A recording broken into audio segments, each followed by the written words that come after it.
Alrighty, Ms. Callendar, thank you so much for meeting with me today. The purpose of this meeting is to discuss the observation from our ILT Learning Walk last week. And today we will discuss some of the great things you and I both saw in the meeting. And then we will move into like one area of refinement, and we'll leave with the action plan and next steps. Okay? So talk to me about what you think went well during that lesson. Student participation. Everyone knew where I was, and they were participating, because usually with that class they come in late, and you have to get their attention because they really don't want to be here. It was so funny. One little boy said, "Mrs. Callendar, I don't see us in this, and I'm not interested." So I was saying to myself, I have to make this interesting. I have to be interested. So just the fact that they were paying attention was blessed my heart. Oh, that's good. Okay, so let's dig a little bit deeper and tell me, so how do you make the decisions about the technology and the visuals you use during the lesson? Well, I try to use whatever the district provides, and a lot of people have been hyping on Nearpod, so I said, well, I'm going to try this. It was easy for me to adapt. I looked at a video, and then you're able to download it onto your computer and just put in what you want. So that's the reason why it's easy to use. Okay, and that's right on the money. That is kind of like where that was one of the glows that we saw, was that your use of technology. We know you kind of been a little apprehensive about it. Yes. And so I just wanted to give you a kudos because you use the technology through Nearpod. You also have like your sentence stems up, so that's also a visual. So I just wanted to give you kudos to that. And then one other area, your internalization of the curriculum. So like you can talk about this information, like you didn't really have to pick up that book, like you know these laws and all of that. And so to me, that's a tremendous kudos because you're able to do those things. Okay, so let's shift gears a little bit. If you had to do something different, if anything, what would that be? Put the laws around the room, because they have more anchor charts with respect to each law and how each law came into one law that they call the Intolerable Act. So that's what I'll be working on this week, and putting it up on the wall so that they can see. Because of those laws, that's the reason why the revolution started in the first place. So that will be one thing that I'm doing. Also, this right here, they always looking at this, but I want to see if I could put it up, that timeline. Okay. Put it up here in the front so they can see it more clearly, because once they see the dates, they better understand what's going on. Another thing is I would like to do more sentence stems with respect to their writing. I'm going to use that board right there. Okay. Because that helps them a lot, because most of the time they don't write anything if you don't have sentence stems, or like what we did in our PLC, where we did the questions and then came up with the sentence stems. That's what that helps them out a lot, because then once they realize that they can write, they start adding more information. So adding more sentence stems on this board over here. Okay, so let me ask you this. What strategies do you use to gather input from the students?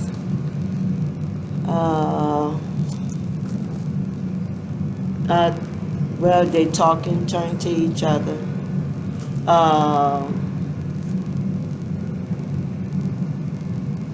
Let me see. Well, think Parashare is the same as talk in turn. Most of the time when I play it on the board, but I have them to read it back to me, because most of the time they're not looking in the book. They're looking on the board, and as the words go by, so I want to make sure that they're understanding what they're reading. So usually we'll read about 3 times before I get to the question. So just the fact of them going back and reading it themselves after we have read it on the board, I think helps them to better understand the question when I do ask the question. And so having them to read the information themselves, the book themselves. Most of the time in the book they say have them to read silently. That doesn't work because they're not gonna read it. Okay, most of the time the words are too are not on their level, but once they read it with the text, that helps them to read it again. So having them to participate in the reading after they have read it once with me or the computer. Okay, so I heard you say that you use Turn and Talk and Think, Pair, Share as some of the strategies you use to gather input. How, when you receive that information, how then do you monitor and adjust your instruction? Well, the one thing is see if they understand. Okay. And most of the time you have to go back and say, okay, no, go back and look at the text. I remember last week I had a little boy, he wrote a lot, but the information was not what it was for. It was based on him not understanding that what he wrote was inaccurate. So he had to go back, and I had to make him change everything. And I mean, it was beautiful, but it was not right. Mm-hmm. So once he realized, oh, this is what it said in the book, so therefore my answer is wrong, so I have to go back and change it. Right. So that's one thing. You see that they are thinking. You can see, I can see from their eyes and what they write down. Okay, they're thinking it, but it's like they stop right in the middle of getting the answer, and they just need a little more push. And then once you push them without even saying it, oh, you can see, oh, okay, this is what it was supposed to be. So let me go back and add some more information. So I try not to say anything. I just try to point them in the direction, because sometimes they might be on a totally different page than what we read. But if you direct them, and then I close my mouth and let them go and read that information again, then they get the information. So it helps me to see, okay, they right there, keep my mouth closed. They could do it. Right. And then some of them, you got to go back and just do it over again. They just didn't understand. They read it. They could read the words, but they don't understand what they're reading. Right. So like I have Denim, she reads, but she doesn't understand. So you have to keep reading, and pointing, and then she gets it. Whereas some of them, you just close your mouth, and then they read it again, and they get it. So that it helps me to know when I need to assist them, or just to pull back and let them do it themselves. And that's, I mean, like you hit it right on the nail. Like that's really like the one area of refinement that we kind of want to talk to you about today is utilizing the gradual release model. Mm-hmm. And so, at the beginning of the school year, we did the training of the gradual release model. Do you remember the 4 steps of the gradual release? And if you don't, it's fine. I have to have it in front of me, but sure. I don't. Guess what? I believe I have a copy for you. So the 4 areas are the I do. Mm-hmm. So that's when you're going to model. And it doesn't say it on here, but I'm going to write it. I do. Mm-hmm. Then we do it together. Mm-hmm. And then you do. Okay. So that's kind of what I want to talk to you about. So let's look at your, when we were in your class, you guys were reviewing this page, chapter 3. Ideally, what did you want to see or hear the students do when you referred them back to these 2 pages? Do you remember? Well, I wanted them to do was to recall each law, what each law was about, so that they could, some that know that this law, what this law is, what this law is, and what this law is, and those total laws brought on what the colonists called the Intolerable Act, and therefore it caused the Revolutionary War. So if they were able to tell me what each law was and why, eventually why these laws were upsetting the colonists in the first place, that then they'll be able to understand, oh, this is what caused the revolution to start in the first place, because of all these laws, 4 laws that they laid down. So the goal was to have them to tell me what each law was about, a summary, and if they could keep one of those laws inside their head, they didn't have to know all of them, but have at least one of them, then that would help them to understand. Really going back to everything, if you're going to tax me, I need representation. If I don't have representation, you can't tax me. Right. So that is the thing. Right. And so I think on the board, the question you had, how did the British Parliament punish the colonists for the Boston Tea Party?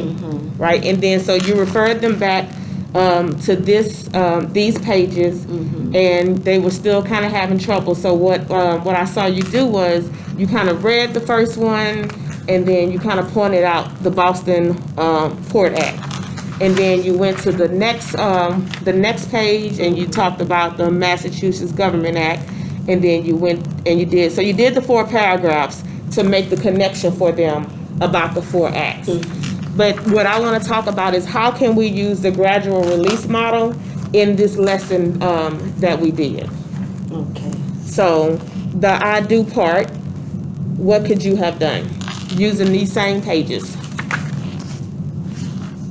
Let me see. Because see, if you notice, and let's kind of review it.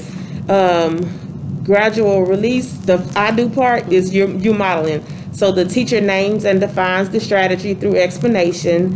The teacher demonstrates the strategy by thinking aloud about the mental process used to construct meaning, and then the teacher explains when and why it's most effective.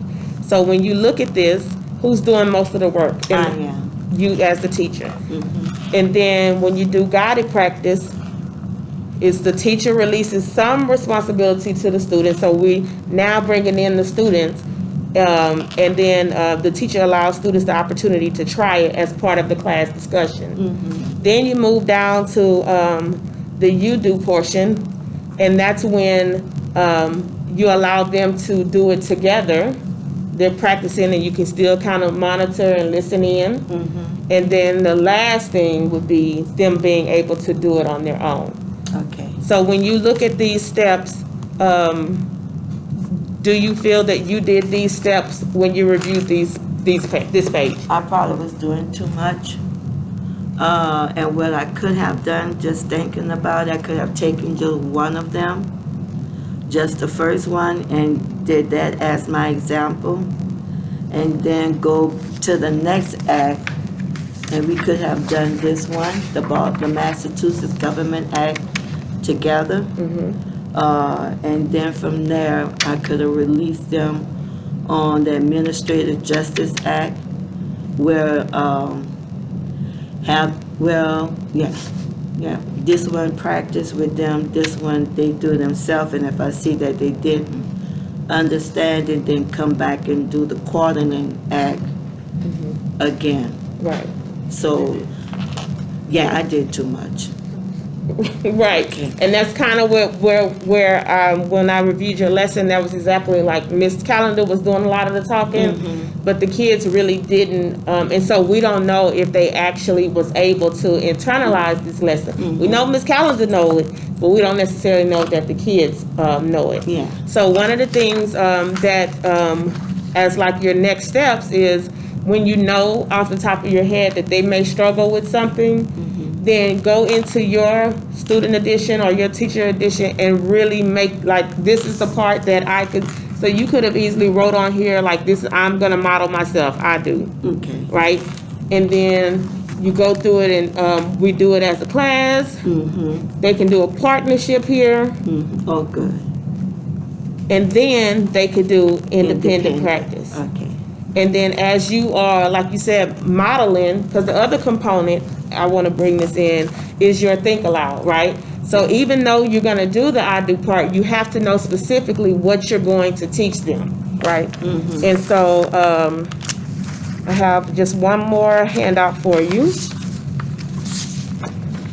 And this really kind of goes into how to use the think aloud, Okay. right? Because as teachers, like, we automatically know this is how I come up with something, but we don't necessarily know the steps it takes to teach someone, like, this is what I actually did in order to think this process through. Okay. So I kind of wanted to give you this little checklist to kind of help you script how you're going to do your think aloud, correct.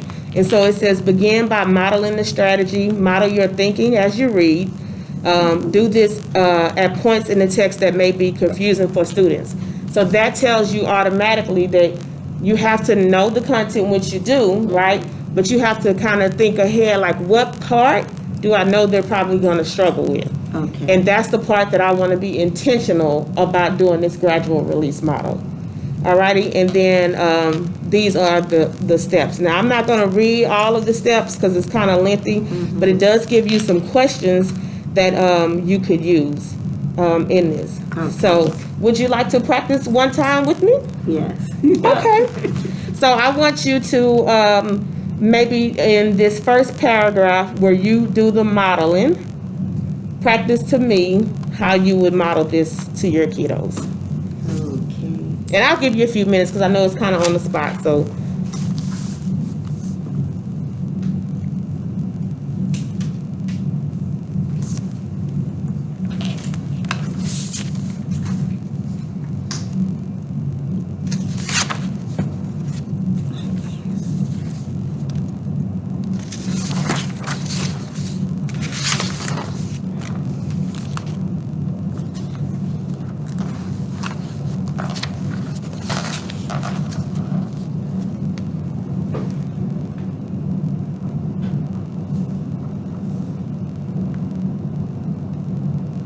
Okay.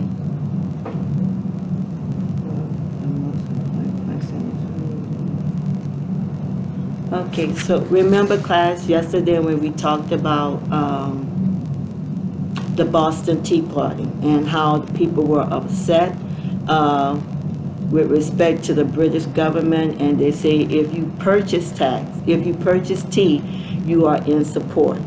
And if you didn't purchase the tea, you were not of support of the tax. Okay? So, and they went to the extreme of things because Parliament didn't have representation. Parliament was not listening to them. So they decided to dress as Native Americans and throw all the tea away, which was a lot of money. So today we have a cause and effect type of situation going on. They did one thing, so today the government has decided to punish them for their act. Let me see if I'm making the text, discuss the purpose. So today that is what we're going to be focusing on. The cause of the Revolutionary War, and this is one of the causes. Okay, that this is one of the effects of what they did. So we have the first law. The first law that they passed was the Boston Port Act. And in that,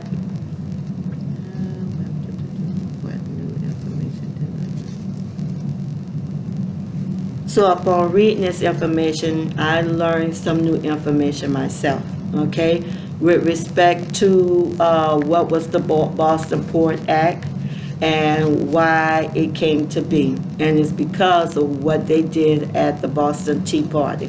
So one of the new things that I learned, students, was that that Parliament, that the British government decided to close the Okay, they closed the harbor until all of the tea was paid for. And if they did not, and then the ships had to, I'm trying to make sure I'm wording this correctly. And then the ships had to, they could not leave until all the tea was paid for. So they had to have permission to enter and they had permission to leave. If the tea wasn't paid for, the ships were just sitting there. Okay, and once the ships were sitting there, no one was making money, so that was punishing the people in Boston. And then no one was, nothing was being exported or imported into, exported out of the Boston Harbor. And remember what we say with export, when goods go out and go to other countries, and then you have to import where goods come in and you are able to buy from other countries. Good job. Good job. You hit it on the nail. You stated the strategy, so I knew right off the top it was cause and effect that you were working on. You used the word I, so you're actually modeling and showing how you think through the process. And then the biggest thing that I love is that you tied it to the big question, which was how did British Parliament punish the colonists? So you actually used the word punish in there. Okay. So based off of what we discussed today, what do you think your action steps should be? My action steps should be to make sure that for my lessons coming up, make sure that I'm not doing all of the work. Do the strategies of gradual release, which I will have with me at all times, and model first. And then after I model, I will do it together with the class. And then from there, have a independent, really a practice independent step. And then if I see that they're getting it, then they have the independent practice. And so I want to push you one thing further. When you identify, how are you going to identify what parts you're going to do the gradual release?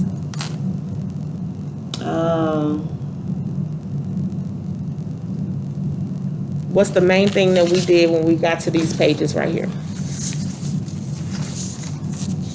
When we wrote this, what did we specifically do when we were writing here in the margins? Where we looked at what I'm supposed to be what they're supposed to be learning. And you look at the big, really if you look at the big question, that is what they're supposed to be learning. So for each chapter that we do, there is something that they are supposed to be learning. As for this was a cause and effect. Throughout the whole thing is cause and effect. But if I model the big question, and if they could do it themselves, then I know that they have learned what they're supposed. If they could answer that through the guided practice and their independent learning, then I know they have learned what they were supposed to learn. Okay, so action steps out here is first identify what students should learn, and I'm gonna put in parentheses the big question. Then you're going to actually go into the text. Yes. And identify which parts you're going to use the gradual release. Yes. And you have a pencil, you can write these steps down with me? No, I can't.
And then the very last thing, you could script out your think aloud. Okay, script out, think aloud.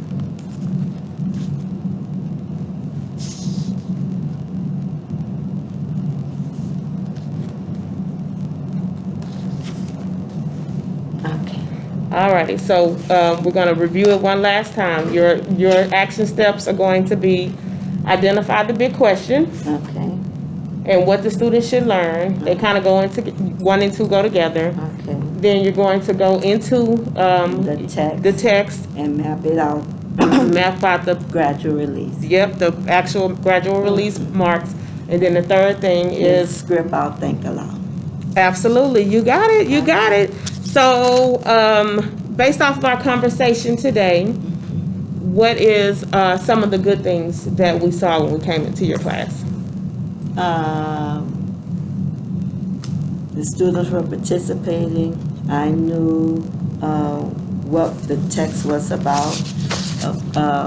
So that was a good thing. And the technology. And the technology. Yeah, you want to get away from that technology. Yes, you did a good job using that technology. Yes, absolutely. Alrighty, so all of the leadership members have had an opportunity to review this, and so we're all going to be coming in, and we're going to be seeing that you're doing this, putting this work in. Okay. Is this something that you think is doable? Oh, yes. Do you think you can do this starting tomorrow? Yes. Alrighty, well, I look forward to seeing it, Ms. Callendar. Okay. Thank you so much. You're welcome.